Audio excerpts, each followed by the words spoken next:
we figured there's no better way to send off someone who has so much distinguished service with the college as a whole than with a reenactment of the paper battle. So without further ado,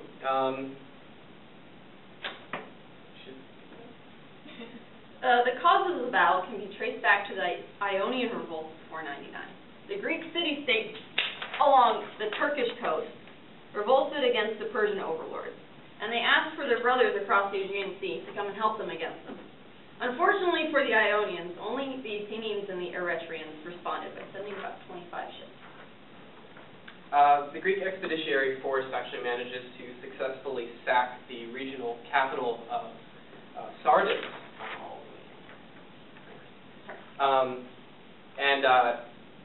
This doesn't go over well.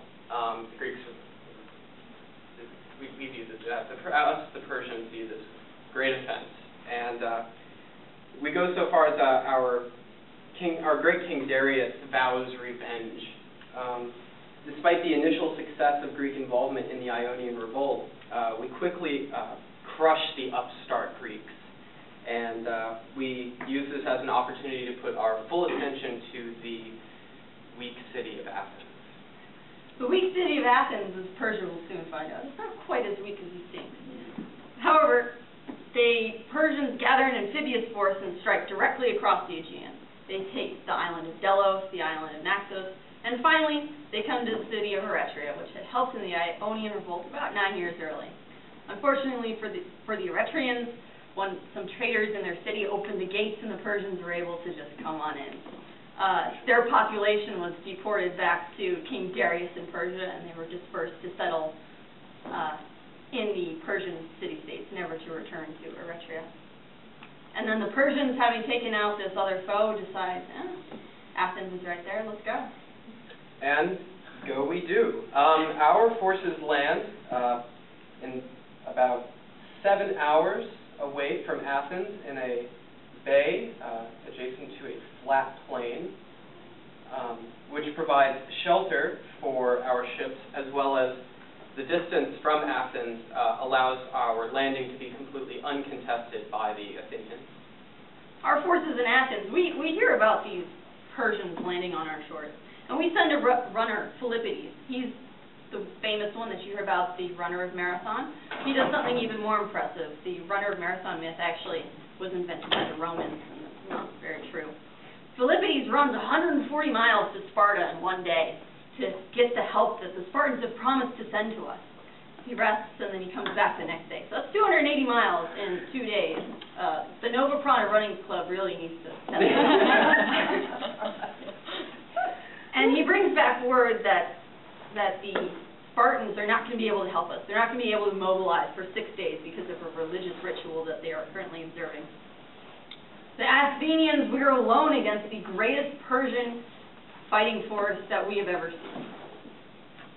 Our military leaders decide on a course of action proposed by Miltiades. He is an Athenian general who actually served with the Persians for a while, so he knows their tactics, and we figure that he's the best person for the job to figure out what the heck we're going to do. Yet another Greek traitor. Not traitor. Asset. Great citizen. Instead of remaining inside our city walls, because what happened to the Eretrians, we really don't want our city walls to be open to the Persians and be defeated without fight. We decide that we are actually going to make a stand, and so we come to a pass between 2 hills on the road to Athens. This allows us to either give battle or receive battle as we wish, depending on the fortune. All in all, our forces number about 10,000. Our forces consist of about 25,000 men, including very specialized units of archers and cavalrymen, which we assumed would provide us great benefit in this situation. Even though we obviously vastly outnumber the forces that are already setting up before us, we see no need to risk an uphill battle against a heavily armored force. After all, the Persian army did not utilize metallic armor, such as like breastplates and metal shields, like you can see here. The Persian soldiers used a wicker shield, which was effective enough for deflecting arrows and javelins and such. And only wore like cloth robes. So they're not really going to run up against them right off the bat. Furthermore, they decide to wait here in the plain that they were set up in, because it was a very common occurrence for Greek citizens to turn traitorous and be willing to sell their services to their superior Persian overlords. So basically they sit there and they wait for traitors to appear.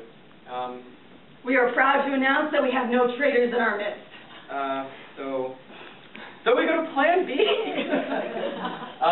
So Plan B consists of dividing our forces up into two parts. Relatively two parts. They're not equal. The cavalry and small contingent of infantry units will re-embark on the ships and sail over to Athens. The city we have left undefended, as our entire army is sitting in front of the Persians, so they think they can get there before us. While this force acts as the sort of distraction force. This is what's going to be the real battle. They assume that there's no way that the Greeks can get their forces back over in time, much less have any sort of messengers informing anyone of what's going on. It's not like they can text. Well, our forces are awakened really early in the morning on October 10th. Sorry, not October, August 10th, to the news that the Persian fleet's sailing on our city. There was no more time to wait. We either have to fight the Persians or we have to fall back to Athens and protect it within our walls. We still don't think it's a good idea to go within the walls because, again, there are traitors in our midst, and if we fall back, it gives time for units that aren't actually from the city itself to just peel off, and then our strength's going to be completely blown. So what we do is we follow Miltiades' plan again. And what he decides is that since the Persians have made a grave mistake in sending away their cavalry, we're no longer in the threat of being flanked. Flanked is when an enemy force is able to get on all three sides of you.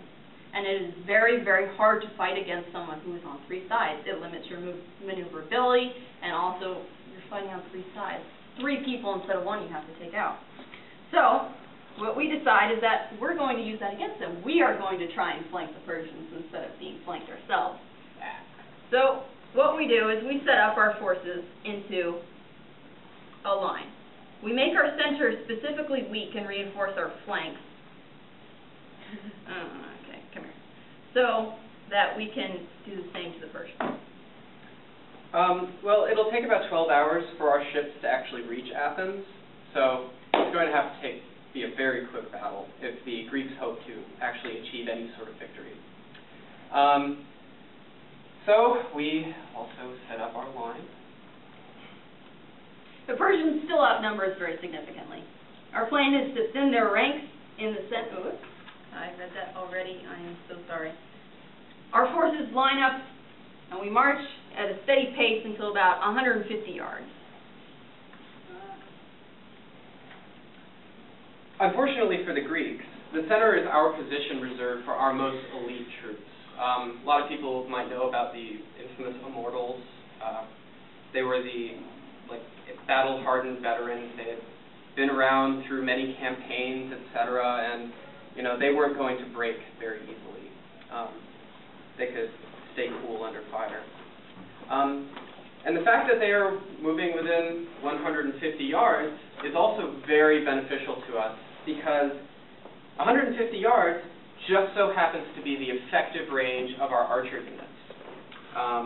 And since we can have our arrows now pelting them, we feel pretty good about this. Aha, but we have a surprise up our sleeve. Instead of going at the regular walking pace up to the enemy and then clashing, what we do is we actually start to run forward, and we crash into the Persian front ranks and cause heavy initial losses, as well as make it so that the archers can't fire into us quite as easily. However, our forces recover quickly from the shock and fight back very intensely. At one point, we're almost successfully push back the Greeks and break the Greek center. Aha, but we are able to hold our line, and we are successful in flanking these Persians. Move.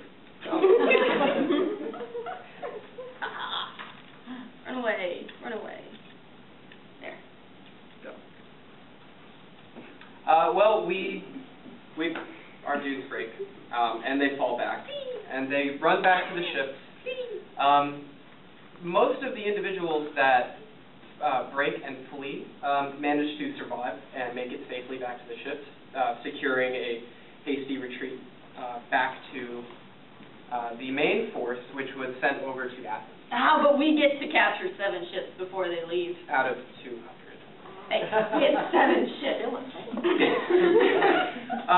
At this point, I think it'd be interesting to point out, prior to the battle beginning, the Greeks actually made an agreement with Athena to sacrifice a goat for every Persian that was killed in this battle.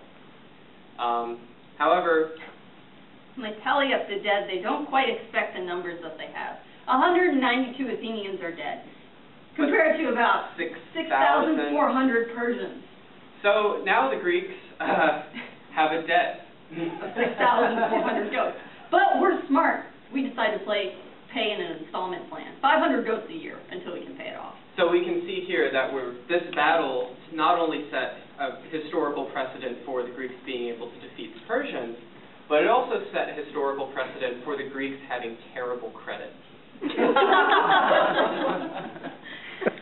Well, we pursue the Persians. They're off on their fleets, running away in fear of our might.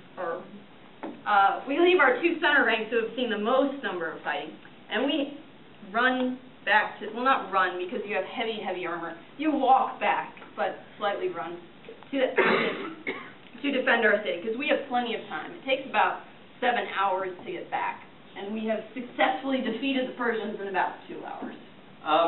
Meanwhile, our ships arrive at the coast of Athens, only to be informed by a reconnaissance vessel that they were summarily defeated at the Battle of Marathon, and deciding that discretion is the better part of valor, our forces decide not to land in front of the victorious Greek army, which is now awaiting them, and return back to Persia to inform the king of our defeat. Yes.